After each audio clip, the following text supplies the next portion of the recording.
All right, week 7, beating the book MegaPod. Are we live on Twitter? We're live on Twitter, right? Yes? No? Yes? All right, let's do it. Gill Alexander, not in our swanky Sirius XM studios at the Win. We knew before the season started that there would be 2 weeks in October where we would be evicted. So this is part of those 2 weeks. We'll be back at the Win studios in 3 weeks. And so we're taking advantage of doing them early for week number 7, our normal pillars of the show, staples of the show, from his mom's cork attic in Pittsburgh, Pennsylvania, current MegaPod record leader, with emphasis on current, Todd Wishnev, everybody, at T Wishnev on Twitter. Toddy, congratulations so far. So far. It's good to see everyone, but in honor of our guest, I'm playing a little song. It's called I'm Better Than Gilly, I'm Better Than Willie Too. I'm on my way to my 3rd out of 4 MegaPod wins, and this song is for our guest. You know this song if you like winning football in Oregon. If not, go to hell. It's Indiana University. Thank you. I don't know why this happened.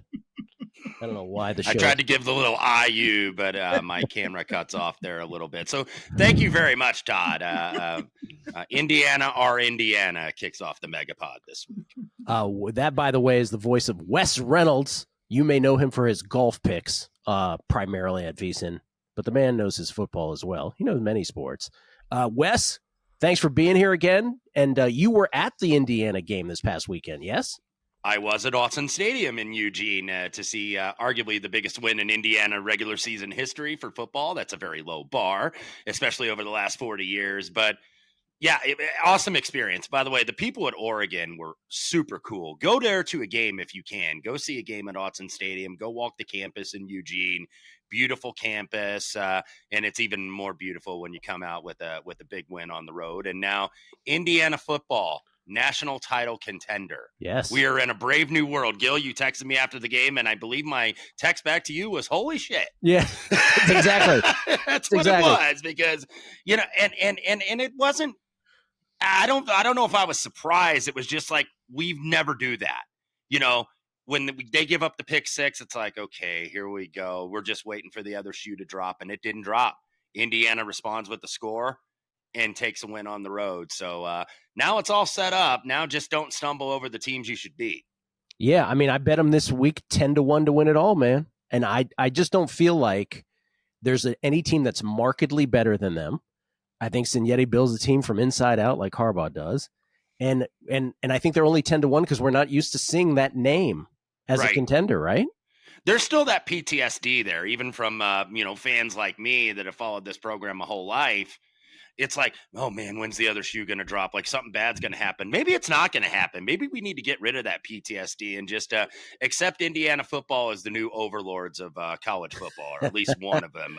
Certainly, it's like in The Simpsons where Kent Brockman goes, I, for one, welcome our insect overlords. And maybe that's what Indiana is right now. But yeah, excited.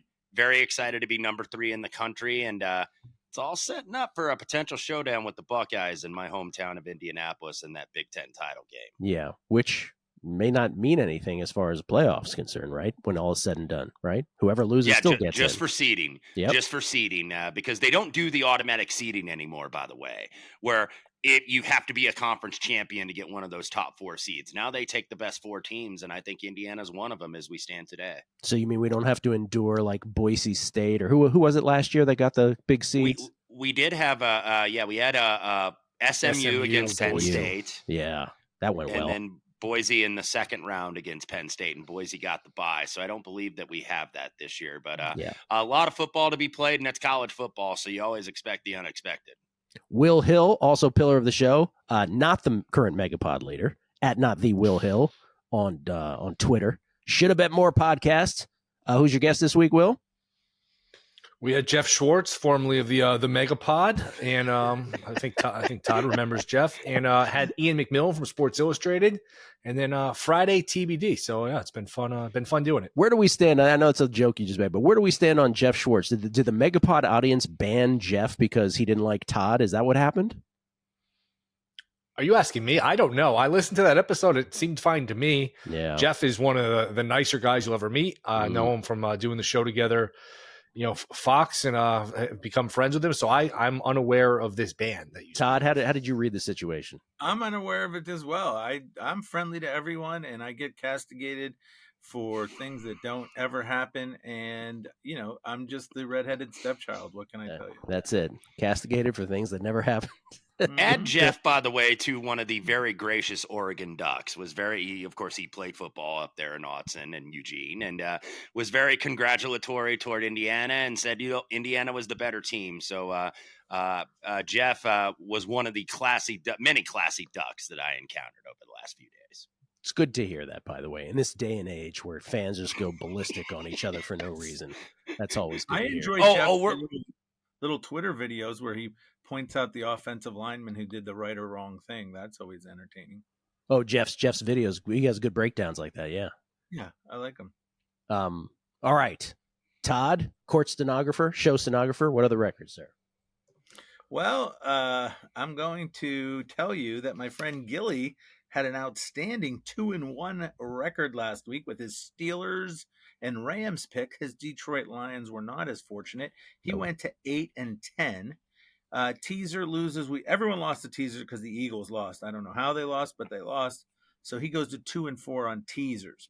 Willie goes to a solid 1-2 with his Rams pick, his Eagles under, and his Niners. So he goes to 4-14 and 4-2 on teasers. He still leads the league with teasers, even though he lost. I went 2-1 as well to keep my lead of 2.5 games over my friend Gill, and that's 3 in the loss column, just in case you were wondering. 2-1 with an under in the Lions. The Commandos were the only team that let me down on a fumble, and the Atlanta Falcons plus 4.5. And then our guest, Mr. Joe Pita, who even sponsored his picks, which we were very enthused about. Unfortunately, they went 0-3, so he falls to 9-9 in the guest chair, and the teasers at 3-3. I am 1-5 on the teasers on the loss with the Eagles as well. So that's where we are, standing today at 2.5 game lead. Thank you, sir. Joe was not happy with his 0-3, by the way. He sends a sincere apologies for that. Dumbo of the week, real quick. I don't think there were many candidates this week. Can we all agree that it's Aaron Glenn at the end of the first half in that international series game against the Broncos? The Jets had a double dip chance, which is hilarious just to even say that because they got to do a single dip before they can even get to a double dip. But they got first down, 4th and 1 at their own 37. 4th and 1 at their own 37. They went in punt formation. And the Broncos were all over it, by the way. They saw that a fake was coming. A fake did come, and they barely got the yard, even though the Broncos knew it was coming. And so Breece Hall barely got the yard. So the Jets stop the clock with 1 minute left. They have one timeout. They run the ball, and then they let the clock go, and then Fields gets sacked with 37 seconds left. Kurt Warner's confused beyond belief. Why didn't the Jets let Denver call timeout, he says, which really, I don't know if that made complete sense. But then a 6-yard pass, and it's 4th and 1 at their own 47. Remember, they just went for it on 4th down. So this is 10 yards advanced, 4th and 1 at their own 47 with 32 seconds left, and Aaron Glenn just lets the clock run out. I don't know. Just let it. He's like, no, that's good. And Garrett Wilson is just screaming at him. I'm like, there's your Dumbo of the week. I don't think there was anything else they compared to that. Was there this week? There was an incident in Indianapolis, and I'm not going to go too far here because I don't want to pick on poor Anthony Richardson, and he was just one of two, by the way. The Colts in pregame warmups had 2 injuries. One was Anthony Richardson, who was working out like with a stretch band and hurt his orbital bone. Just hit him right in the eye. And so he has to miss the game. And now the Colts, by the way, had to sign a backup quarterback this week to go ahead and do that. And then they also have Riley Leonard. And then you had a collision. Trevarius Ward, former corner of the 49ers, and tight end Drew Ogletree collided bizarrely. They were doing separate drills and collided on the field. And Ward had to miss the game, and Ogletree missed with a concussion. So you had 2 different pregame warm-up incidents with the Indianapolis Colts, but yet they did hang on for victory over Arizona last week. You know, the Anthony Richardson thing, I'm surprised that doesn't happen more often. You ever use those things? Like if you let go, if it slips, like he might be lucky just to have broken his orbital bone. You know what I mean? Like he could have lost an eye, for God's sakes, as your parents might say to you. But like I'm surprised that doesn't happen more often. So the only other one I thought we should mention is the tightrope you walk when betting on the Atlanta Falcons. Now I had the Falcons plus 4.5 on the Mega. It didn't matter because Bijan was going to go crazy, but Raheem Morris scares the bejesus out of me. Yeah. He is never endingly trying or barely not doing crazy things with the clock, with the play calls. I feel like this is a team that is extremely talented. You talked about it on ANG about the defense being sneaky, much sneaky goodier than we thought they were. Yes. And they are sneaky goodier. The first smell we got about this was the Minnesota game where they shut down, was it the Bears or Minnesota? I forget. It was 22-6. Minnesota. Minnesota game where they just completely shut down that team. And, the weird game in Carolina. But other than that, the defense has been really pretty good. But I just tell you, when you have Atlanta and Raheem's there, it just scares the bejesus out of you if it's a close game. Yeah, and what you were referring to, Todd, is twofold. One, it was 21-7, and 4th and 3 at the Buffalo 33. They're up 14, and they decide, we couldn't use 3 more points. We'll just go for it. And Penix was incomplete for Casey Washington. Oh yeah, that was the one, right? So the other one. Yeah, so they left 3 points on the board there. And then, of course, late in the first half, this is the one that people will remember, Buffalo with 15 seconds left, right? Because Josh Allen could do anything. They're like, 1st and 10 on our own 31. Sure, let's go for it. And Allen throws a pick, right? D. Alford picks it off. So Atlanta gets the ball at the Buffalo 49 with 10 seconds left. They go 9 yards to London. And with 6 seconds left at the 40, they decide instead of a quick out and a field goal, they're going to go deep. And at first, right, people were going crazy. At first, they thought it was a touchdown to London, but then it was reversed correctly on the replay, and the clock expired. They ended up with no points there either. Thank you for reminding me, Gilly. We talked about this on the thread. It was 2 3-pointers that they messed up. And then there was a pass late in the game when they were up 7, and all they had to do was kick a field goal to end the game, and he threw what should have been a pick and possibly could have been a pick 6 over the middle. The guy dropped the ball. But those are the two, and then that play also is like, it's scary. That Raheem guy scares me. Todd, you have an in-game? You need me to prompt you on the in-game? Because I actually have a note on it. Sure. I have one in-game I want to talk about, and that is the Kansas City Chiefers against the Lions. I had a little money line parlay, something I like to in-game. It's almost like creating your own in-game teaser in a sense. And I took the Bucks money line when they were probably about minus 250-ish, and I put them with the Lions plus 8.5 in the late game, thinking the Lions could, hang around. So I won the Bucks side. Now I have this second leg, and we talked about this also on ANG, or about how, you can maneuver with a second leg of a 2-leg money line parlay, which Fezzik hates so much. But anyways, I have the Lions plus 8.5. The Chiefs are down 10-6, and the Chiefs are about to get a 2-for-0, meaning they're about to get the last possession of the first half and the first possession of the second half. By the way, the books are getting much, much better at, pricing this accurately, as they have it now at Kansas City's losing 10-6, but they're minus 125 in the game. In a game they were minus 2.5 pregame. So the Chiefs they're basically pricing in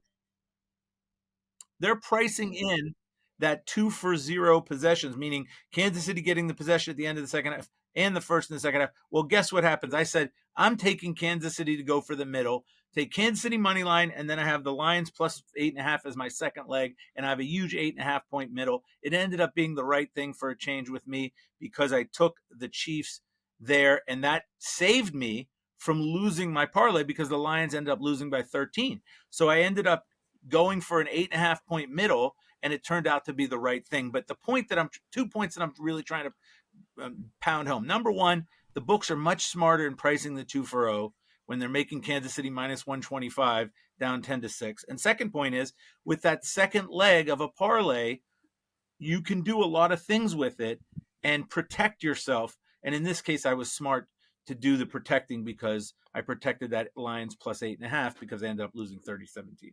Anyways, it's just fuel for thought. I like the fuel for thought because these are the things we're really betting on a nightly basis, right? Like the pre-flop stuff is just put it in and wait. But the The in-game stuff is obviously the active stuff that we're going through in all different sports, pro, college football, baseball, everything. I want to jump in because you hinted at it, Fez. You're like, oh, Fez hates these, and Fez does hate these. Starbucks menu, parlays. I mean, the list of things Fez hates F1, is F1. Those are two. F1. F1's probably the top. He would say to you a couple things. You're paying juice on all these bets, on all these legs. Willie, he doesn't want the WNBA to have a parade on Friday because it was costing 15 minutes. That's another one. Go ahead. The parade is literally from like Trop, not even to me halfway. It's one block. It absolutely. It's to the arena, to the little plaza there, to Toshiba Plaza. So that's the parade here in Las Vegas. But I will represent Fez, Todd, and I know what he would ask you. He would say, first off, you're paying juice on all of these bets. That's not a good thing. And he would also say, if you like the first leg, if you like Tampa on the money line, why don't you just bet Tampa on the money line? What would your rebuttal to that be? My rebuttal would be they are two bets, because if I'm going to bet plus 8.5 later on the Lions, right? What is a parlay really? A parlay is just a bet, and then you roll your bet and your win into a second bet. So now, remember, me and Gilly talk about this all the time. He's correct in saying that you're not going to get the best price on both legs. He's correct about that. But in the alternate line in-game marketplace, it's who knows what the best line is, because that bet was made when the Bucks on a Bucks money line on an in-game. So you're right. I could have, if he said to me, I could have bet that straight. Sure. Okay, fine. I bet the Bucks money line straight. Now I decided to roll my winnings. Then he would say, well, you're bet sizing too wrong. The bet sizing is a bad argument, because that all comes out in the wash. Because you're going to have times where you have too big of a bet and times where you have a small bet when you go 0-2 on both legs. So I desecrate his second argument of the bet sizing, but I give him credit on the first argument. And you think Starbucks does have decent food or no? I think the feta spinach egg white wrap is excellent. Okay, I like that. I also like the spicy falafel wrap. And once in a while, I like to get those little egg bites. So I don't understand. Has he tried the banana bread? Has he tried the cheese Danish? I don't know. No, I'll agree. Again, he's half right, as he is about everything. The pricing is ridiculous. But some of those items are delicious. Wes, can you back me up? They don't mess the breads up. Like the banana breads and the pumpkin breads, that stuff is fine. But I got a cut for Will here, because you have one of those like sausage and egg sandwiches. It's like shoe leather, man. No, that one I'll agree. It is absolute shoe leather. Wes, did you hear me bring up the sausage sandwich? I did not. Okay? And Wes, they might come to like 700 degrees too, and you can't even touch the thing. Oh, man. That's the thing. Yes. The spinach, I will disagree with you on the spinach feta one. The spinach feta one is good on paper, but it's so hot that's a rookie move. That's typical rookie Gilly move. You cannot eat the spinach egg white wrap directly out of the oven. That's why you buy yourself a little cheese stick or a little fruit wrap thing they have there. Eat those first, allow your feta cheese egg white to cool slightly, and then you don't damage your mouth. See, that's rookie versus a veteran. Just do the McDonald's 2 for $5 and get one McMuffin and one McGriddle and be done with it. And put your Monopoly pieces in the app, please. Well said. All right, we're ready for best bets. Let us do this. No, Thursday night. Thursday night. But that's how we get into Thursday night. Does anybody have as a best bet anything with a Thursday night football game? I don't. I do not either. Wes does not. Todd, do you have anything in Thursday night? I have a lean, but not a bet. What's your lean, so we can just sort of talk about that game for a second? I'll lean to the Cincinnati Bengals going against the Pittsburgh Steelers in that. Yin's guys are going down on the road, and Yin's guys think you're going to just keep winning ball games and just covering spreads after that you do it down in Acrisure with those parking prices. I think now they got Joe Flacco down there. That's a legitimate 55-year-old quarterback, and I think he can hang around in this ball game. He can hang around. I don't know if you've ever been down there to hang around, but I think he can hang around. Yeah, I don't hate that lean.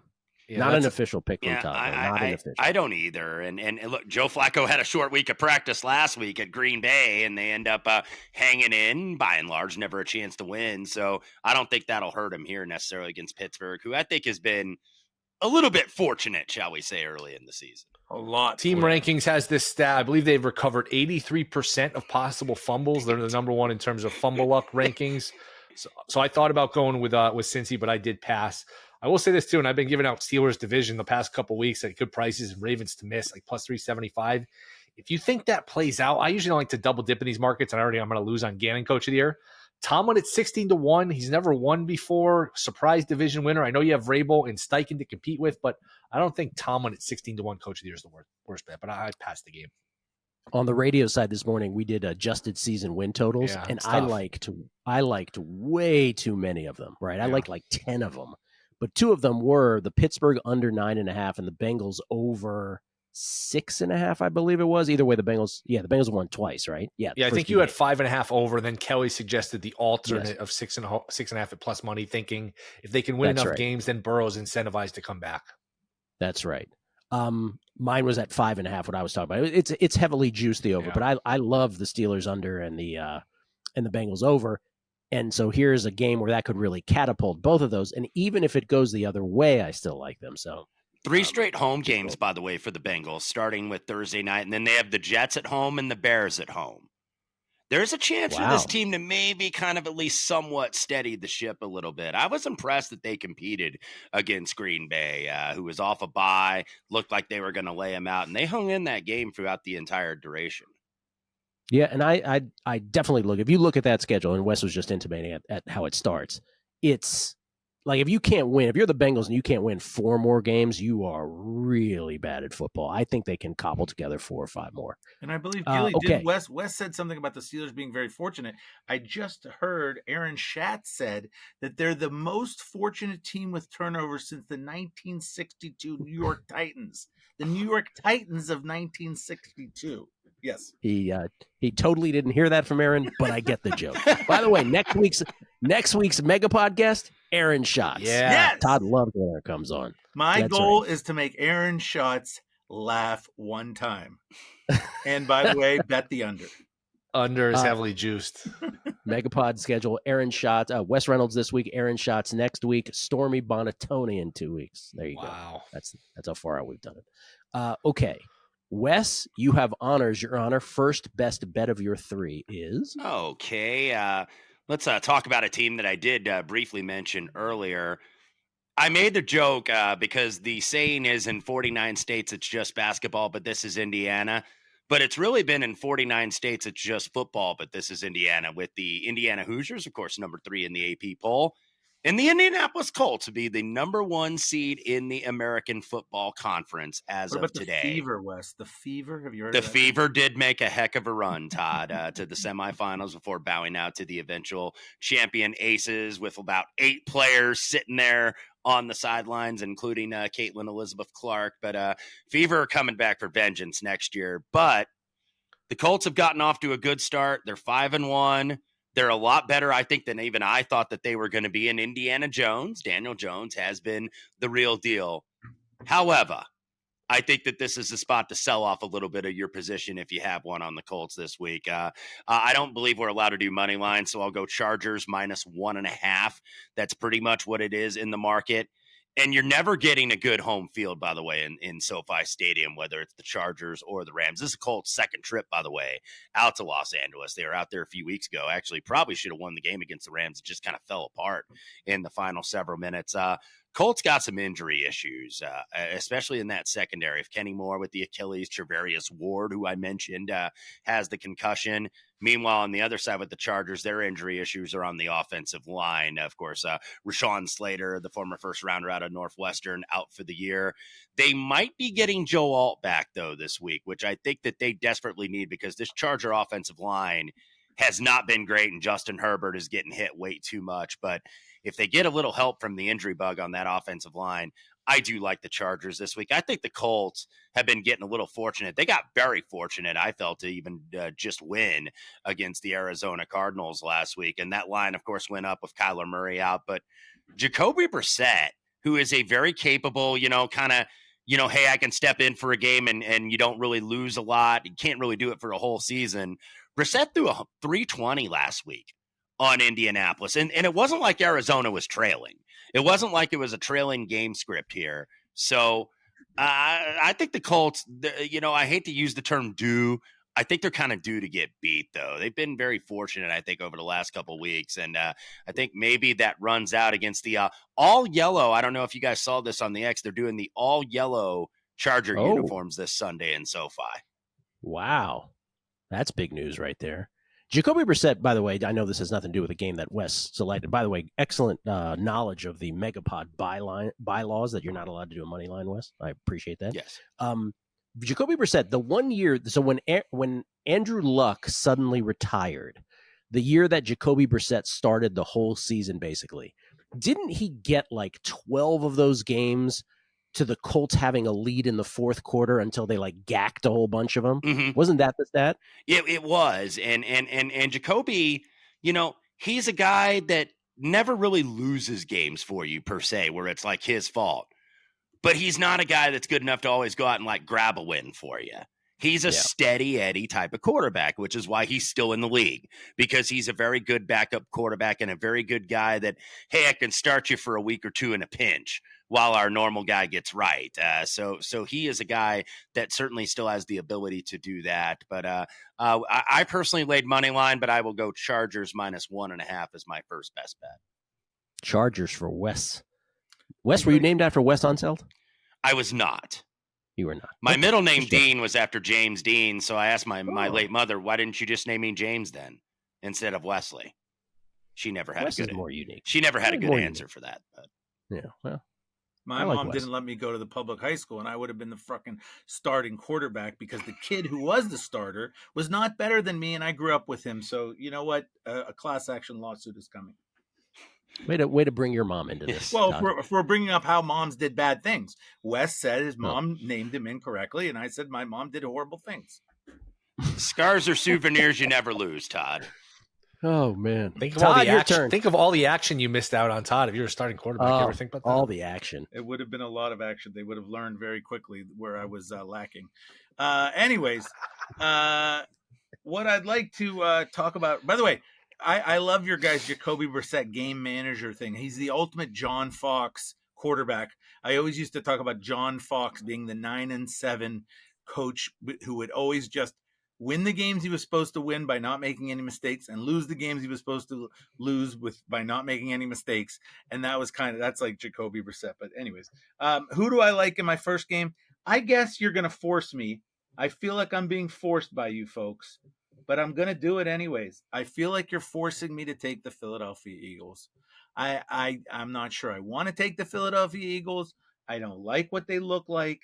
But this is the same team that went into Kansas City and won a football game. This is the same team that beat somebody else pretty good on the road also. I can't remember exactly who, but they did beat them.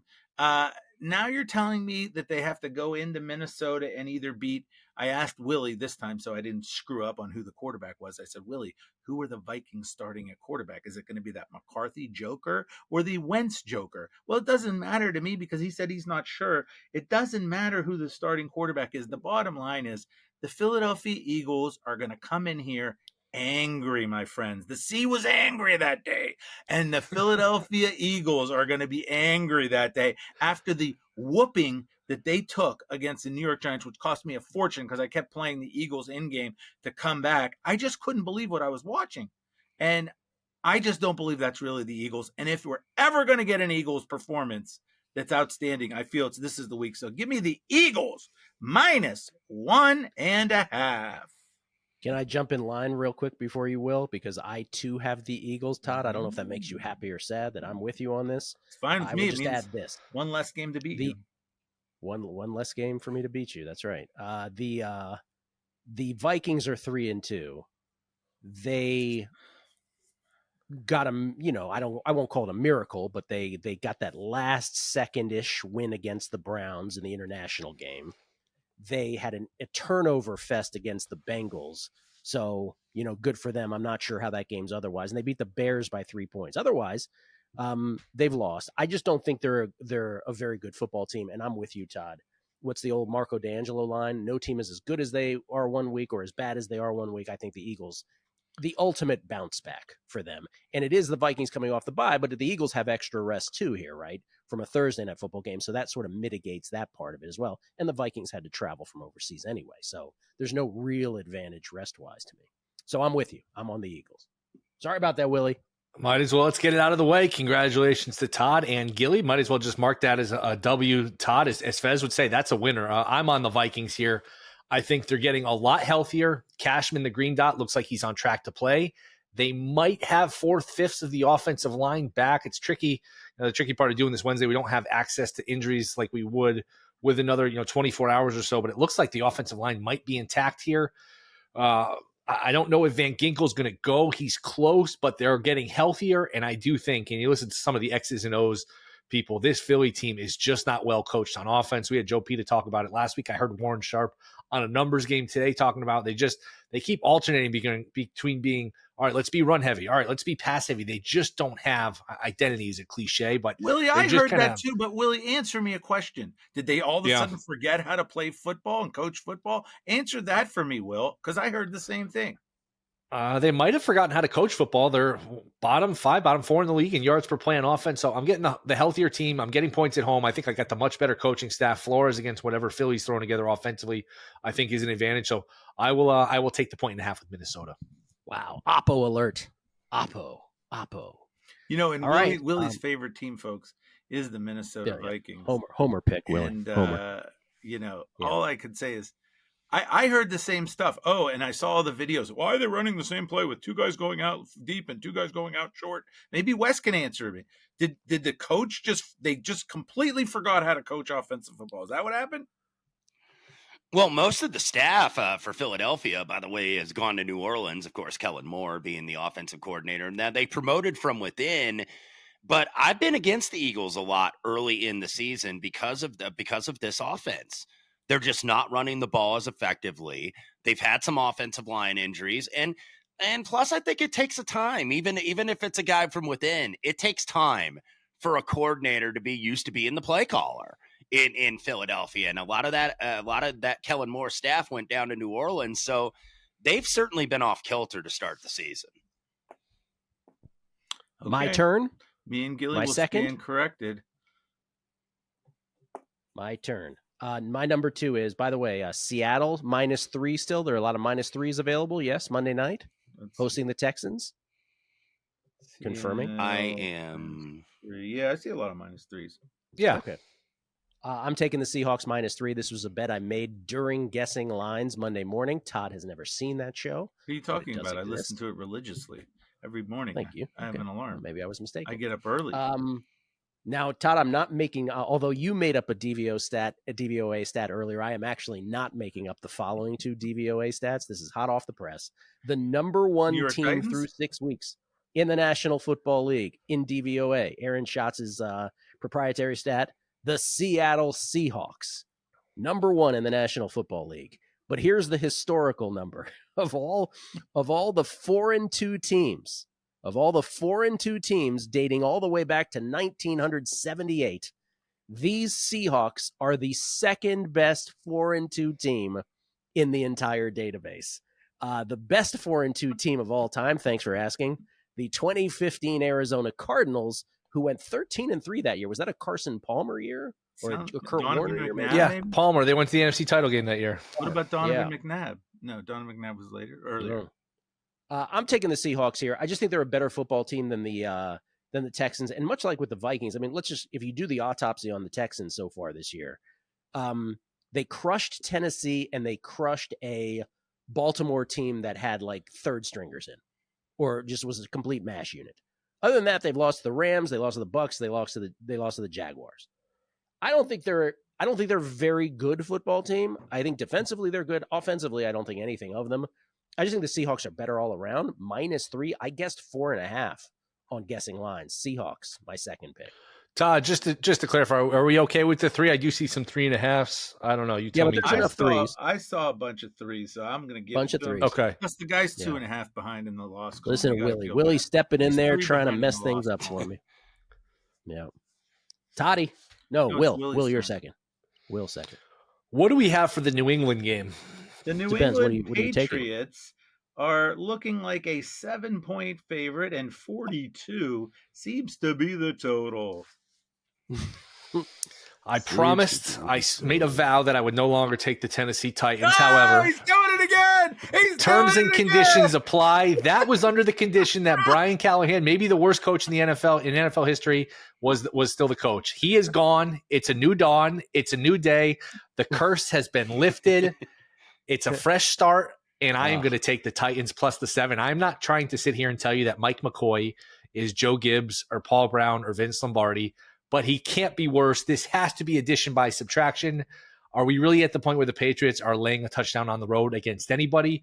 I will take the Titans. I think if you take the Patriots in Survivor, your sphincters will become unseasonably tight on Sunday afternoon. Give me the Titans plus the 7. Unseasonably tight. Will There's was like a about to go season all for it. Michael Bublé there. It's a new dawn. It's a new day. It's a new life, and I'm feeling good. Can we give? Sorry, Will, Todd. I'm taking your gimmick. You're the singer on this program. Can we can we give Will a shout out? Will is, I don't know if you know this, Will has had a tough time here on the MegaPod this year, but he did nail Brian Callahan, first coach fired. Round of applause for Willie on that. Outstanding What was your job number? by Willie. Great job. 15-1. So all of the Titans screwing that they've done me since last year, I just kept picking them over. Oh, this is too many points. That's too many points. It's at least come back to me a little bit here, more than a little bit, with the first coach fired. Which you make this this point all the time on a numbers game, Gil. I'll aggregate you on your own podcast that you could spend so much time and thought on certain things, and it loses, or you just break even or whatever, and then something just thoughtless that you put 10 seconds in hits, and it's funny how betting works that way. The comedy of sports betting, right? Aaron Schatz has Will Hill's record when selecting the Titans all the way back to 1978 at 0-276 with one push. 0-276 and 1. Something's got to give. Or not. All right, Toddy, number 2.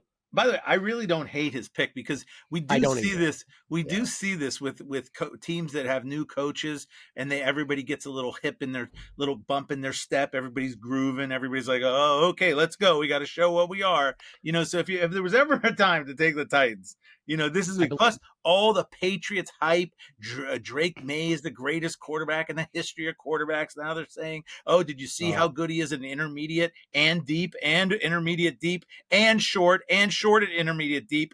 All the categories they have. By the way, he's excellent. I do love Drake May. I love when these guys with the charts. But they are the slurpitude of Drake May. Oh man, they're slurping. They're heavy. God. They're big gulping. They're big gulping, Mr. Drake May right now. They really are. I just figured out, too, you know why Gilly gets annoyed? Because he got picked right after Daniels, and Gilly's a little, get off my turf. Daniels is still a guy. I think that's part of it. I do like Drake. I think Drake May's going to be excellent. But let's just temper it down a tiny bit, okay, with the Drake May. Anyways, who am I taking? By the way, what you're referring to about the Titans in the stock market parlance is called a dead cat bounce, right, Todd? There you go. That's what we're looking at. The dead cat bounce, which signifies a slight rally in a stock that has been absolutely pummeled before it gets pummeled yet again. Anyways, I'm going to take on my second pick here. I've got a bunch of them written down here. I want to just go with the Rams game. Do you have the Rams game total at 44.5? Pretty much in the market. There's more 44.5s than there are 45s. So give me the over 44.5 in the Rams against the Jaggers. To me, the Rams are an over team. I know it was 17-3 last week. I actually was at 3-3 at the half. They had the over at 26. And I said, how can it not go over 26? It was 17-3 in literally the first 4 seconds of the third quarter. And I'm already counting my money. I only need 6 points the rest of the game. And somehow they get inside the 5 1,000 times, can't score. But anyways, the Rams, to me, they're an over team. Look at their game against Adonai Mitchell, who dropped the ball. That game could have had even more points. He pulled what we like to call a demarcado in that one. The Rams, to me, there was a lot of points scored in that Eagles game. If you look at almost all their games, they're giving up stuff. The 49er game, of course, the overtime game, they're giving up stuff, but it's hard to stop them. It's hard to stop that Rams team. They got a good running game, and they throw it to Nakua 100 times a game. So I think the Rams are going to get theirs. And the Jaguars, I'm scared of them on defense. On defense, I don't like their defense. They scare me. I feel like they're slightly below average. They should have given up about, 35 points to the Chiefs had Mahomes not thrown that interception. To me, the Jags are not real good on defense. I think they're going to give up points to the Rams here. And I think they're good enough to get enough points because the Rams don't exactly, typically shut people down other than they beat the Ravens, but big deal that, with that bad quarterback. I'm talking about they gave up 19 to the Titans. They gave up a bunch to the Eagles. I don't see the Rams as a shutdown D either. And 44.5 in an NFL game with two teams that are not exactly shutdown defensive teams and decent or very good offensive teams, I got to go over 44.5. It's just too low. Willie, Todd informed me on a numbers game off air that he has prepared for every single MegaPod that he's ever been on. He's done show prep before the MegaPod. Do you believe this? Yes or no? Why don't you tell him what I said exactly and don't change what I said. I said I prepare and write down my little notes as to who I'm taking, and then what happens is Fezzik comes on, and because I have 4 games written down and I decide at the last second who I want to make my third pick, he says, oh, you're not prepared, which is bull crap. Now, Willie, tell me, do I have the little notes or don't I? Because I have them right here and I'll show them to you, you asshole. Todd prepares like every show, just like Teoscar Hernandez prepares to tag up from third base and knows the base running. Oh, I see. I get it. Okay, just I will back to your the pick Yankee quickly. Stadium concessions prepares for the Hills to show up. Yes, exactly. I will say, as somebody who's taken a few unders recently, I find it very hard to take unders with the new kickoff rules. And I had no score first 6 minutes in a couple games. Broncos Jets, which somehow lost in the game with no scoring. Giants, Eagles, you just with the kickoff rules, if the kick doesn't get kicked properly, it starts at the 40. These guys can kick it from the other 40. It's a very uncomfortable feeling sitting there with the under of a low total because it feels like the ball, it feels like, to use a baseball term to stick with baseball, it feels like you're always in scoring position. You're always like 10 yards away from being in field goal range one way or another. It's very hard to stay under these low totals now. I think this is the single greatest point anybody could make about the first 6 weeks of the NFL. And I don't even think it's the low totals. I just think it's any total. Like if you're in gaming something, you end up in this position where, because all these games are plinko in the end of the NFL. You inevitably end up in this situation where you're like, well, just got to keep them from scoring here and I'll get this under. And it's like short of the landing zone, out of bounds, like you name it, right? Or a great kickoff return. We're seeing tons of those. These guys are kicking it from 60. It is just a different place to be now with these new rules. It really is. Trust your defense, right? Yeah, that's right. Trust your defense. What could go wrong? This will be fine. Wes, you have 2 now. You get your second and your third back to back. All right. Let's we were talking when we were talking about Philadelphia, how most of the offensive staff is now in New Orleans, and New Orleans off to a tough start at 1-5, but they've been competitive in every game but one. And I think they're going to be competitive again. The New Orleans Saints plus 5.5 at the Chicago Bears. Saints didn't get there for me. They were my one loser on my Circa Million entry last week. I just didn't have anything in the second half of the Patriots. Didn't feel like they were outclassed. Just couldn't get across the finish line there, and the Patriots ran out the clock late. But I do like the Saints here at 5.5 because I think it's not even really a buy of them. It is more of a sell of the Chicago Bears, who have now won 3 in a row, did win in DC on Monday night in the second half of the doubleheader. I'm not a believer in the Bears right now. If you look at their 3 wins, which were the Cowboys, and then right out here where I was at the game at Allegiant Stadium a couple weeks ago, where they beat the Raiders, as the Raiders had that field goal blocked at the end, and then of course on Monday night against Washington, the Chicago Bears in those 3 wins are plus 10 in turnover margin. That's unsustainable to me. Sometimes teams have good years in the plus or minus turnover margin, and the Bears probably will end up with a good year, but plus 10 over the last 3 games. I think that is right for a team that's a little bit of an overinflated favorite here against New Orleans. Now, there is maybe some win there in Chicago, even though the total has been bet to the over from the opener, curiously enough, to Will's point just a moment ago, 45.5 to as high as 47.5. But the New Orleans Saints plus 5.5 to me, I just think that the Bears are still a little bit overvalued. Now, credit to Caleb Williams. He's not turning the ball over. He's not making mistakes. He'll miss some throws. He's still a very young quarterback, but The Bears have not been in this role. Keep in mind the 2 home games they played, they were underdogs against the Vikings in the opener, and they were underdogs against the Cowboys. Now you're asking them to win by 6 or more against the New Orleans Saints. I just think that's too much of an overcompensation in the line. So give me Nolans here. Such a good point about, well, first of all, you're right about Caleb. Like, he's even better than he was earlier in the year, I think. And Todd was making the point earlier. He thinks Ben Johnson might be able to help him out moving forward too. But that turnover ratio thing is everything.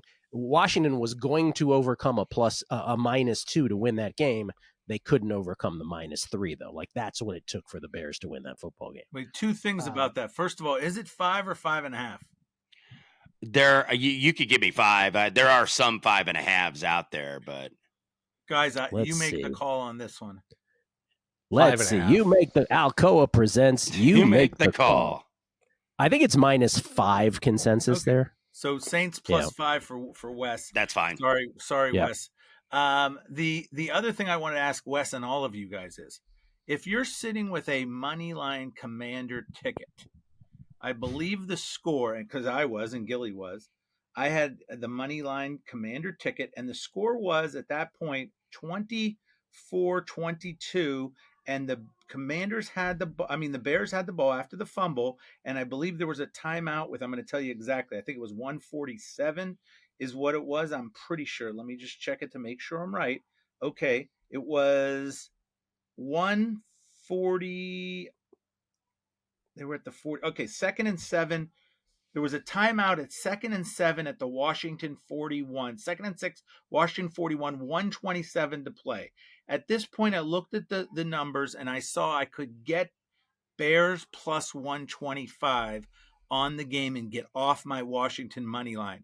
Now, I didn't do it because I'm a knucklehead who has watched Moody beat me time after time when I had him, and he would miss field goals in the rain for me at least on 4 occasions. So I went into hopium mode and I said, well, yeah, I know Washington can't stop anybody, but it's Moody. He might miss anyways. Now, what I should have done is said, forget about Moody. They can't stop anything. Just take the plus 125. Would I have made the bet originally? What would you guys have done if I said to you, you have Washington money line, you can take the Bears here plus 125 and get off the bet? Do you do it? 2nd and 6 at the 41, 127 to play. Do you do it or don't you do it? I say I'm an idiot for not doing it. I missed what you said. Can you start over? Yes. 2nd and 6 at the 41. Go ahead. You know what, though? You're okay. In retrospect, yes, right? In retrospect, you're an idiot. No, but in retrospect, I'm an idiot. I didn't put yourself in that moment before we saw what happened. But that's what I'm getting at. It's all good that we all, because we all do content in the middle of the week. And so when we go back on it, we're able to say, oh, yeah, we were an idiot or we're not. But like in the moment, and I think this is what you're speaking to, is that it's really difficult to sort of go ahead and make that call, because as good, like you said, Moody, I don't know if that's going in the rain, right? Jaden Daniels just couldn't handle the ball. Might the same happen to the Bears? So yeah, in retrospect, idiots, but I don't know, man. I don't think you can beat yourself up. Gil, you made my point there with the weather, because it was raining pretty hard. When Washington was trying to run out the clock, and Daniels, that fumble was on Daniels. He just never had a grasp of the ball, couldn't get a Krosky Merritt. What's to say that doesn't happen on the other end to Swift or Monogany, however you pronounce his name, the Rutgers kid that's the Bears backup running back, who's ever getting the ball there.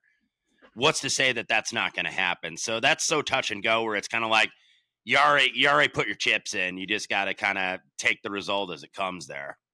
I agree. But let me Todd, what do you always say? Todd, what's your line always in those situations when you ruin a win? You're all like, I just took a win away from myself, right? You say that just as often.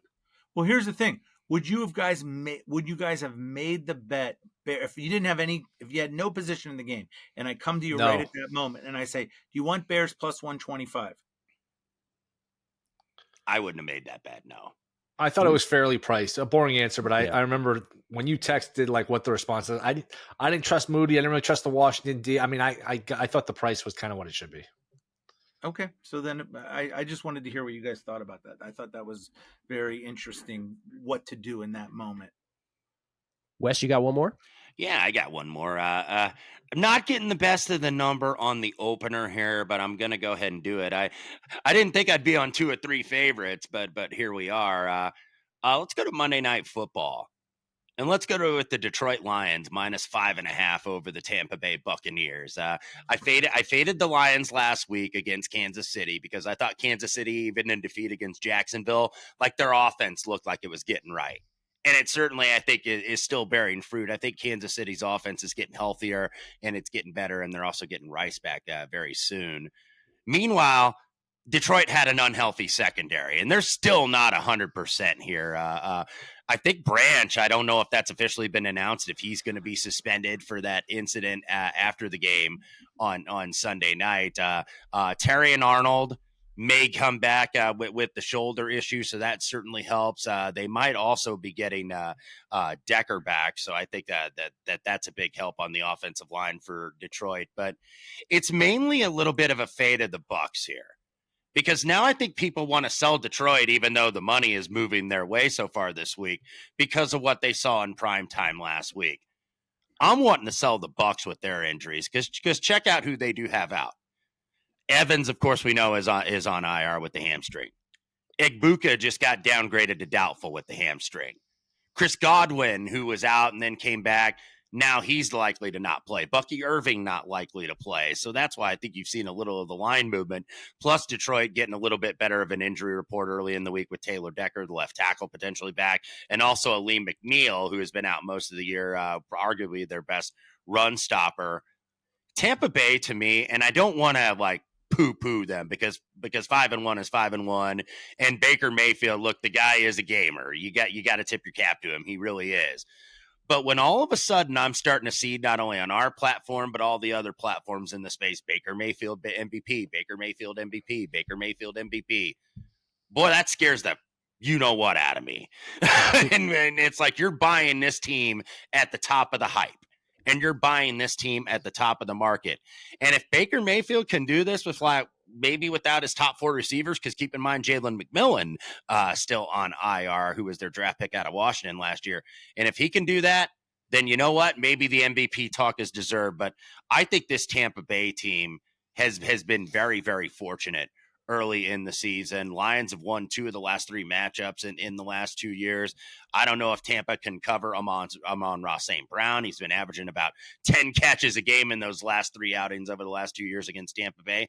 And then, of course, you've got indoor Jared Goff, 35-12-1 against the number, 75%. I'm not a big trend guy, but when you have a long sample size and you give it some good context, this is the preferred spot, I think, for Detroit here. And I know that's a big number, and you're seeing a 5-1 Tampa Bay team, and people are tempted to take that dog. Don't be tempted. Lay it with the Lions. Brian Branch is suspended for this one game. Just this one game. Appealing, though, right? What's that? Appealing, though, I believe. Is he appealing? I don't know if that appeal will be heard between now and the game, but I did see he was appealing. And this is one of my plays too. I did have Detroit. Sorry, Wes, but I'm with you on the Lions. So, Wes, restore the roar. Yeah, an old NFC North, NFC Central battle. And look, these teams have played twice since the start of 2023. Detroit won the first 2 games pretty comfortably. The third, if you'll remember, I'm sure a lot of people remember because it was a survivor killer. Detroit lost early in the season. I think it was week 3 last year. They outgained Tampa by 230 yards, like 463 to 220. I think it was Gibbs who ran out of bounds late when he was walking in for a touchdown, but his toe touched the line. A lot of factors there. Campbell has been great off of a loss. For all the reasons you mentioned about Tampa with their injuries, just selling them at the right time. So I think Detroit winning this game by a touchdown more is in play. Do you guys miss the NL Central, the NFC Central? I miss the Central, AFC Central, NFC Central. I miss the divisions the way they used to be. Arizona used to be in the East. They used to make no sense. But yeah, I like Detroit. What did Berman used to say? The NFC North. The Norris division, yes. Yeah. The Norris division. I'll tell you what I miss for Tampa Bay is the creamsicle uniforms. I feel like all the uniforms in like 1990 are better than they are today. Like the Falcons wearing those red helmets on a Monday night with the black jerseys. That was a slick look. I I think they are overcomplicating the uniforms today now. And NBA too. NBA, the uniforms were better in the 90s. You go look at like the old Grizzlies and Raptors and like Pistons. They had great uniforms. Totally with you. By the way, one more uniform point. I don't like when Washington wears the all blacks. It just doesn't look right. I don't know if you agree with that, Gilly. I don't like the helmet either. I think they did that. That was the first time they went with the numbers on the helmet, though. I don't remember them doing numbers on the helmet before. Maybe I'm wrong about that. But I think they did the black on black as in commemoration of the Hail Miriam from last year. Just looking for that kind of spark against the Bears. The NBA thing with the uniforms, though, don't do the throwbacks during the playoffs. Remember they were doing that this year? Yeah, Grizzlies did that. Stupid. Yeah, what are you doing? Yeah. By the way, I just want to say both of you in going with the Lions, you've forgotten one huge point. The Tampa Bay Buccaneers rostering Owen Wright. True. That is the secret weapon. True. So I'm sorry. Is he going to be elevated? Is he going to be on the roster on Sunday, you think? Or we don't know yet? I don't know yet. I'll have to. He'll text me and let me know. The only NFL player, he and his sister, who I've given baths to when they were little babies. Wow. Thank you very much. Yeah, that's how I hope that's true, to be honest. Yes. If you gave like Patrick Mahomes a bath 4 years ago or something, I don't know. We'd have to have a discussion. No. When they're let's clarify. When they're little kids.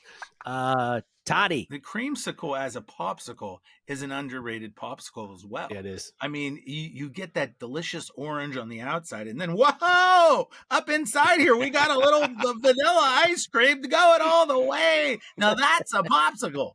Anyways, I do like the creamsicle. I hate the NBA with too many uniforms. Forget the throwback uniform. There's 8 million different colors. Yeah. If you're in the sports book and you're trying to figure out who's playing, you have no idea who's even playing anymore because this team has it. The Lakers are wearing, peach raspberry, or the other teams are wearing, what is going on? It's too much because the goddamn Chazars can't get enough money. They need the freaking 8-year-old to say, Daddy, you didn't get me the black raspberry Laker jersey. I need the black raspberry. This is freaking ridiculous. When can they say enough is enough, you big fat ownership Chazars? Hey, Todd, how do you feel about the MLB City Connect jerseys? I'm not a fan. You don't like when Boston wears its traditional yellow and blue? You don't like that? I mean, but in baseball, at least they only do it once a week like That's that. True. In the NBA, it's like any day you turn on the... Yeah. What am I even watching? Now, thank God I don't even watch that nonsense. I watch college basketball. And college basketball, guess what? They wear the same uniforms. You know who's playing. Oh, look, it's Villanova. Oh, it's Columbia. I've seen those light blue ones before. You don't have to, look at the screen 400 times. Anyway, do you do that before the game? You're like, oh, look, it's Villanova. Yeah, look, you got Villanova. Oh, look, Columbia, according to my DVOA, is 117-12 in the light blues going over against Cornell. Okay, so I will take. Pick. What'd you say? I said, give us your damn pick already. Oh, my third pick. Okay, so I have written down just in case you guys don't believe me, but there's all little notes, whatever. I have a couple written down in this exact same game. I'd like to know what the line is, both the line and the total in the Cleveland Browns game. Cleveland Browns. -2 in the hook I'm seeing for the side. -2.5 painted. 40.5. 40 and a half. 40.5. I see 39.5. Yeah, I've got a lot of 39.5s. Oh, really? Hold please. Where did you go, Browns game? Where did it disappear to? Oh, it's tomorrow. That's rotation 455, 456. Oh, yeah. It's like kind of, I think 39.5 is actually the consensus, isn't it? Okay. So here's what I'm going to do. In totals betting, sometimes you have two teams with great offenses and no defenses. For instance, this week we have the highest total on the board of the entire season. I believe you guys can correct me if I'm wrong, but I believe 55.5 in the Redskins versus the Cowboys is the highest number on the board for the year. Yep. And that's because, of course, the Cowboys stink on defense and are very good on offense, and the Commanders are also very good on offense and pretty stinky on defense, as we saw when they blew the game against the Bears. However, this week, we also have a different type of game. The Dolphins are a good over team because, of course, their defense stinks and their offense isn't that bad. So that's why they keep going over every single game. And the Browns are the opposite, a very good defense with a very terrible offense. And that's why a lot of their games have been going under, or if they're not going under, they're staying low on the scoreboard. The other problem is the Browns can't score over 17 points. According to my DVOA, they haven't scored over 17 points since 1978. But with that said, 39.5 is a very, very low NFL number. Willie just brought up, and Gilly seconded the point with the kickoffs being out to the wazoo, and the guy just has to kick a 60-yard field goal. 39.5? That's too low. Give me over 39.5. Dylan Gabriel will throw the ball to Harold Fannin and Njoku 8,000 times on little dinker dunker plays. And by the way, it's probably not a bad place to look at longest completion by Gabriel under whatever they have it at, because he doesn't ever throw the ball down the field. He might throw a 14-yard pass to like Judy or something over the middle. Otherwise, it's a dink to the running back, a dink to the tight end, back to the running back, back to the tight end. It's dink dunk game management all game long. With that said, the Dolphins defense is horrible. It's not good, folks, and I don't see why the Browns can't get maybe even 20 points this week. I know that would be a big deal to go up and over the 17, but I think they might even be able to get to 20, and I think the Dolphins, they're pretty decent on offense, and Tua could throw a pick or something. The bottom line is this over 39.5 to me, it's just too low. And, the Browns are not going to go under every single week for the whole week of the NFL season. There's got to be some overs here. Give me over 39.5 in the Brownies game. Thank you. They did go over 2 weeks ago against the Vikings. Yeah, okay, barely, right? 21-17. Do you guys agree that it's 39.5? I see most 39.5s and an occasional 40 and 40.5. Yeah, 39.5 is the number. All right, final pick. I am going with the Atlanta Falcons plus 2.5 versus the San Francisco 49ers. I made a bet this week on the Falcons to win the NFC at 28-1 at Circa. I could have gotten 30-1 at MGM, but I didn't want the hassle. That shows you how betting works here in Nevada. So hassle of what? Getting your limit in or what? The hassle of going to the book and them saying, well, you can't really get this at the counter. You're going to have to put money in the app. And then me going to the app, putting in the money, and then limiting the bet past, below what I want to actually bet. Yeah. So it's just for the extra 2, which ends up being a lot of money in the end. But still, I'll take the 28-1 at Circa. Thank you very much. All on a $75 bet. Jeez. Yes. That's right. All on a $75 bet, as the trolls would tell you. Willie, do you have a 2.5 or 2? I see 2.5. What do you? I see 2.5. Stop trying to screw Gilly over. You're going to be fine. You're in first place. You can just win with honor. Seattle, you don't have to try and screw him over. When he said Seattle -3, did I say anything, Will? You texted me to say that, hey, there's not all 3s. There's some 3.5s. The love the love for the Atlanta Falcons for me is requires one to eliminate the 30-0 loss against the Panthers from your mind. If you do that, you can actually get to where I am with this team, because the rest of them were 3 wins and a win that was taken from them by Baker Mayfield heroics in week 1. So they pretty much won every other game. By the way, the 7-point win over Washington was much bigger than that. The Buffalo win, obviously, this past Monday night was super convincing, and they crushed Minnesota as well. So if you just purge this 1 week against Carolina as something really weird happened that day, this team is damn good. And the Niners, these injuries have to catch up to them at some point. Like, you can't keep losing bodies and squeak by with victories week after week. Again, with the Niners, they should have lost to Seattle. Somehow they won. They could have. I won't say should have. Could have lost to Seattle. Somehow they won. Could have lost to New Orleans. People forget. Both of those games, they induced a fumble late to preserve the win. They beat the Cardinals by 1. They beat the Rams by 3. That's probably their most impressive win. Lost to Jacksonville, lost to Tampa Bay. I just feel like Fred Warner's out now too. You can't keep winning football games when you're losing these, not only bodies, but like huge, like really big players. Give me the Falcons. I think that they are the most underrated team in the National Football League. That is my third pick. By the way, speaking of the Falcons, and I'd like to throw this out to the entire panel here, but this Bijan Robinson, I don't know if you guys have checked this guy out, but the other day, okay, I looked at his rushing plus receiving pregame. It was 108.5. I looked at the 4 games he played. In the 30-0 loss he got 111 rushing receiving. In the other games, he got 140 something, 140 something, and 170 something. So I said, I'll square ball this all day, and I'll take over Bijan rushing receiving against a horrible Bills defense. And I was a winner by halftime. Do you guys ever just see something so square ballish and you just say, well, you can't play Bijan Robinson rushing receiving? I mean, the guy's great. He's second in offensive player of the year possibilities. In fact, I don't know why he's not ahead of Jonathan Taylor. I'm looking, as you're saying that, I'm looking that up. I mean, Caesars has Bijan at plus 350 and Jonathan Taylor plus 150. Come on. This Bijan. And here's the other thing about Bijan. He's almost what's the word I'm looking for? You can't get him on game state independent.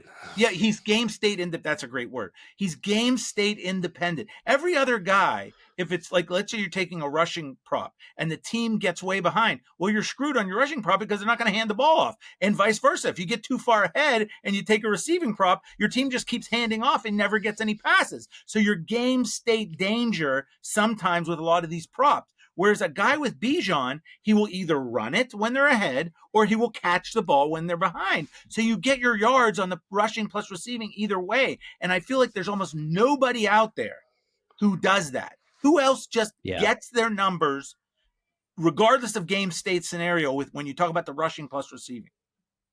I think the phrase you're looking for is game script proof, perhaps. Yeah, that's the same idea. 138 rushing yards in the first half, and by the end of the game, he had 238 combined yards, 170 rushing, 68 receiving. I mean, he's absurd. And by the way, the other part of that Atlanta equation that I've not even mentioned, we know the Bijans, we know the Drake Londons of the world, we know the Kyle Pittses of the world, and Penix. But that defense, and Todd, you called this early in the year, sneaky good.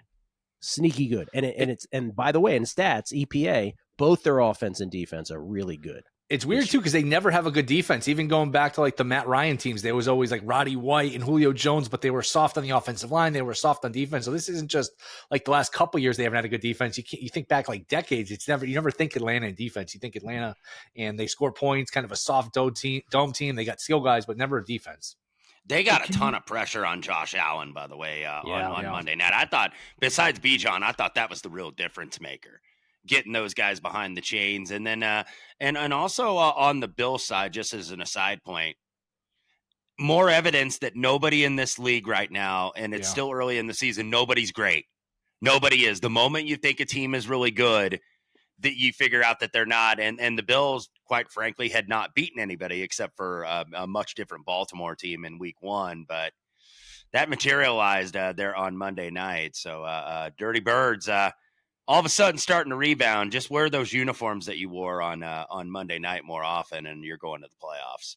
By the way, I asked, go ahead. I was just going to say about the Bills. The Bills are almost like the Lions in a sense. You notice when the Bills get serious in the game, they hand it to Cook 100 times in a row, and then Josh Allen throws one to the tight end or Shakir. But they start running. If you shut that running down and you become just Josh Allen dropping back, he's way better than Goff, obviously. But it really hurts their offense. Now, why you guys didn't answer my question? Is there any other person more game independent on a props from rushing plus receiving than Bijan Robinson? I think he's a one of a kind. Maybe Christian McCaffrey. I can't think of anybody else.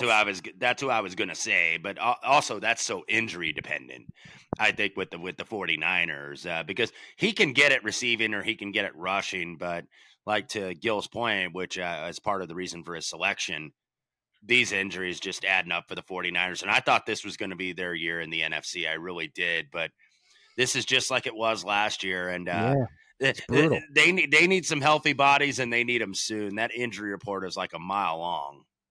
And think about it, like it's Kittle, it's Ayuk still, now it's Fred Warner, it goes on and on. Bosa. Bosa, obviously.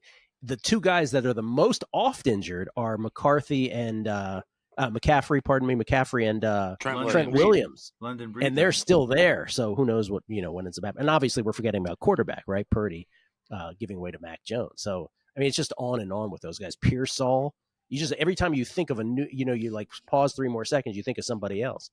What was I going to say here? Oh, real quick, Survivor. If you're still in Survivor, which I'm not, my picks would probably come from this group of 4 this week. Broncos, Patriots, Bears. I think you have to consider them.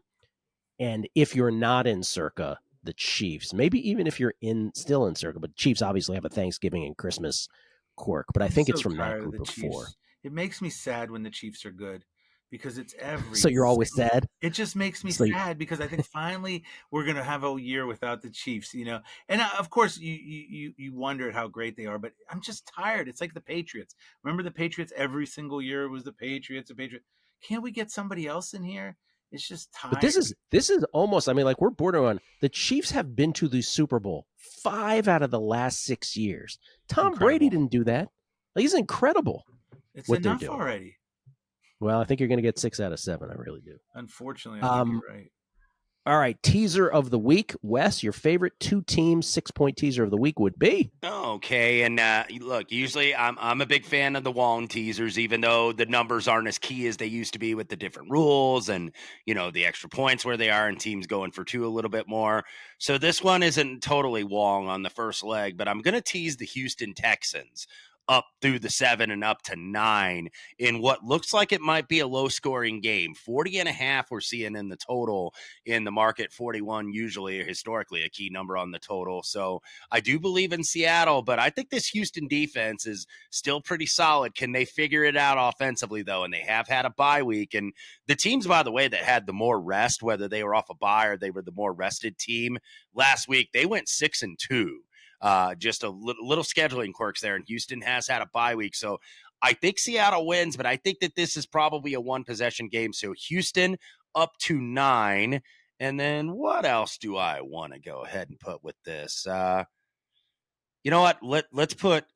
I don't want to tease Green Bay because I don't know if Kyler Murray is going to play, by the way. So if you want to get in early, maybe you use Green Bay down to a half. So let's go Houston plus 9 and the Miami Dolphins plus 8.5, and what is projected to be a low scoring game, 39.5 on the total. We'll see if the Dolphins respond to Tua calling them out in the media. I don't know if they will because they seem pretty checked out, but that's a big number, 8.5 for Cleveland to lay on a teaser. Dottie. I want to do a mea culpa. Last week I said that it was a very short flight from London down to Pittsburgh International, and it wouldn't affect the Brownies, but Wes is making a great point. All the resting teams did make a big difference, so I mea culpa on that.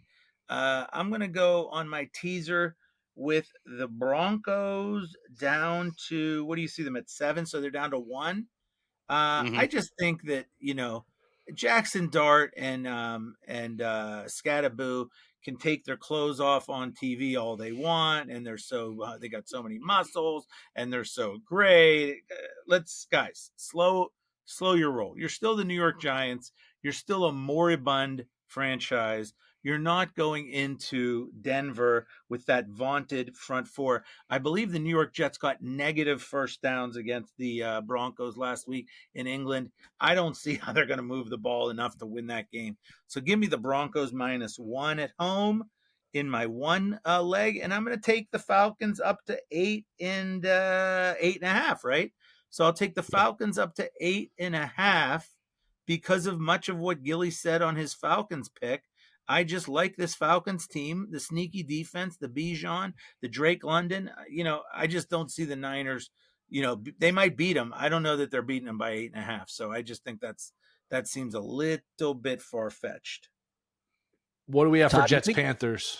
Todd, do you think you're going to be as flippant about DVOA when Aaron is here next week as you are this week? No way. You think No chance. Here's the thing. I can be flippant with a person who's willing to be able to be a little less serious about himself. To accept your flippance, right? Maybe I'll have a little conversation, a loving conversation with peace and love. I will say to Aaron, hey, Aaron, you can turn that frown upside down, baby. I'm sure you're having a better life than me, and I smile every once in a while. So come on, Aaron. You can do it, baby. There's my answer. A qualified yes. Will, what was your question, Will? What do you guys have for Jets Panthers? Panthers 1.5 pretty much is the consensus. even though it's kind of think all over the place. I'm gonna go Jets Dolphins. I think Aaron Glenn, if he doesn't have a clause in his contract that he has to cover teaser at home against the Panthers, he should have one. You got to be able to stay within 7.5 of Carolina. So give me the Jets and give me the Dolphins 7.5 and 8.5. I know we're running a little long here, but I was wondering this watching the game. I'm curious what you guys think. Is Bryce Young good? Is he bad? Is he okay? Because I'll watch him, and with the span of an hour, I think all three. I have no idea what to Such a great make point. of Bryce Young.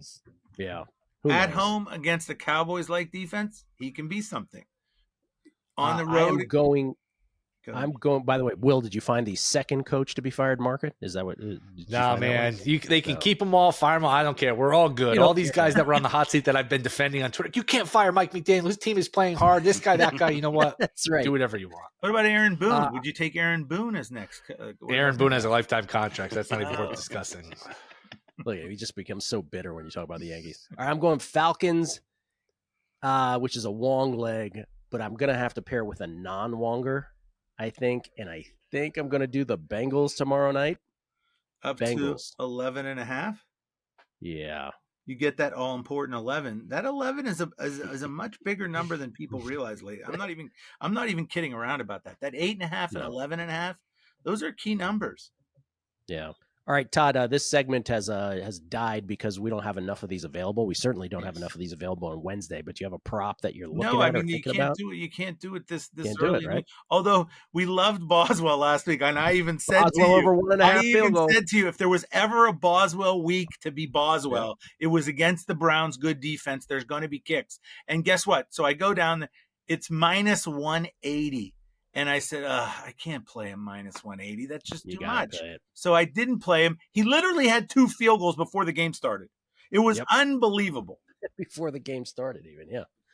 All right, final 2 questions of each and every Megapod. Last 2 questions of each and every Megapod. Which of the big favorites, in your opinion, is the most likely to lose outright? Here are your candidates.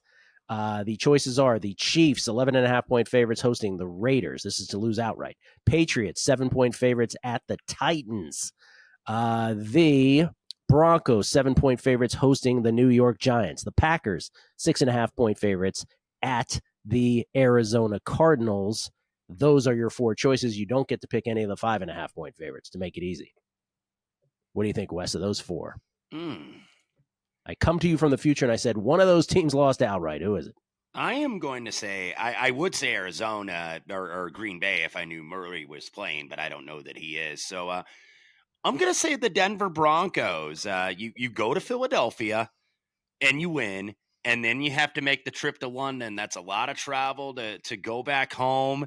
Home game against a downtrodden team. This kind of seems like it could be a little bit of a flat spot. So it would not surprise me necessarily to see the G-Men, because the G-Men have 1, 2, or 3, and they do have the rest advantage, of course, playing Thursday night in the win over Philadelphia. So I think the Broncos of the big favorites might be on upset alert. Dottie? I'm going to go with the New England Patriots due to the fact that the Titans are now playing with a new coach. I feel like you're going to get everything the Titans have this week if they ever were going to win a big game. I'm going to say the Pats could theoretically lose to the Titans. I know it's a big Vrabel back to Tennessee situation, but I don't know. I just think the Pats could theoretically lose. And Wes is 10-1 a good bet on the Indiana to win the championship. Yes. I think it might be. They're going to be favored in each of their last 6 games going into potentially the Big Ten title game. Penn State, even with the new coach and the new quarterback, essentially a Drew Aller out, could be dangerous in State College, but why not Indiana, as my buddy Jake Query, who hosts radio there in Indianapolis, would say. Why not Indiana? This is the new normal now, and everybody just has to accept it. I love it. No longer a basketball school. I bet 10-1 this week, Todd. I think it's a great bet. Will, which of the big favorites?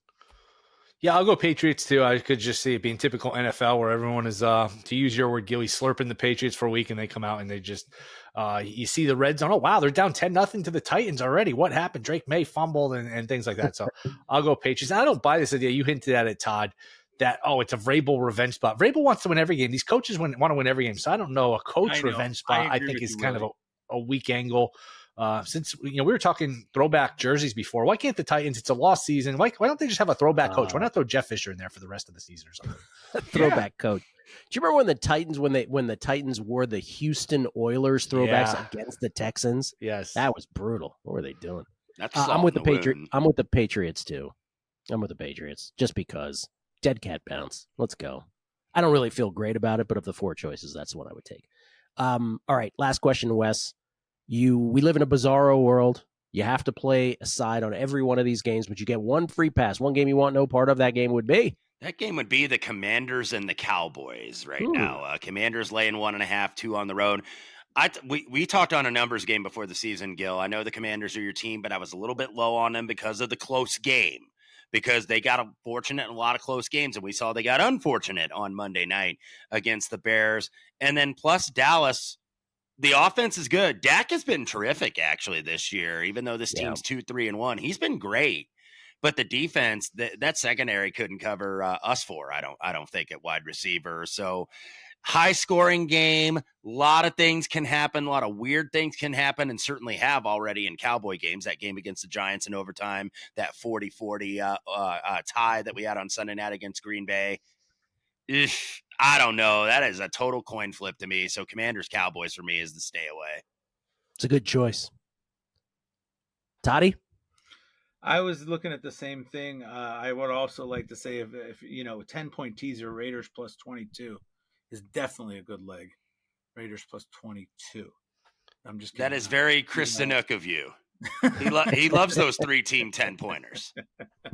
But no, I agree with Wes. I just don't know whose defense is going to suck worse against whose offense. And with the Cowboys, there's so much variance. They can lose to the Panthers. They can crush the Jets. They can look great. They can look bad. They can look good. CeeDee Lamb can drop the ball. He can be injured. He's not injured. Yes, no. Pickens is screaming. Blah, blah. I don't want it. Will? Dolphins, Brown. No, you know what? Dolphins, Browns, I was going to think, but I think you're going to say that one, Gil. I heard you talk about that in numbers. I'll say Raiders, Chiefs. Chiefs play with their food a lot. I could see that being 35-14. I could see that being tied at the half. I don't want to lay that number with the Chiefs. Raiders are covering. Take it with the Raiders. Willie, you smell it. Raiders are going to cover that game. I smell it too. It smells like that game that me and Gilly watched at the Caesar Sportsbook when the Raiders covered. They beat the Chiefs, right? With no first downs or something. On Christmas 2 years ago. Then the Chiefs never lost again, I don't think. And the Chiefs never lost. We're like, can you imagine someone coming up to you that game and being like, the Chiefs are going to win the Super Bowl? We'd have been like, what? It is, for me, Will called it. It's the Dolphins and the Browns. No outcome in that game would surprise me. Browns blow them out. Dolphins blow them out. Close game either way. Nothing would surprise me. I want no part of that game. Gentlemen, I'm running low on the computer, so we got to wrap this up. Wes Reynolds. At one Wes Reynolds on Twitter, yes? At Wes Reynolds 1 on the X. Wes Reynolds 1. At Hoosier West 77 on the IG. I'm trying to learn how to do the Instagram a little bit more because I finally figured out how to post pictures. That's how behind I am on the Instagram. So might see some photos up at the Indiana win over Oregon on Saturday. I like it. What's your Instagram again? What is it again? Hoosier West 77. Hoosier West 77. Will Hill at Not the Will Hill. Should have bet more is the name of the podcast. Todd Wishnev. Todd, you signing up people on Twitter? Yeah, at T Wishnev. If you want to be in the WhatsApp in-game group, it was going fantabulously well. I was up about 18 bets after the first couple of weeks, and now I have given it all back in an endless torrent of bad beats, including last night's third quarter under.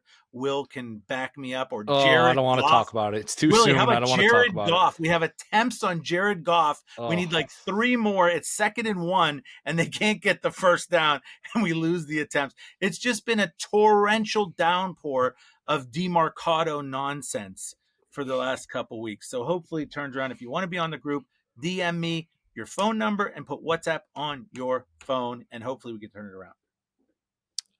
Rate, review, and subscribe. I keep forgetting to say that. I never have, but in the 15-year anniversary of the podcast, this is the first year I've ever said it. Rate, review, and subscribe. Thank you for listening. Good luck with all your bets. Week 7 in the National Football League.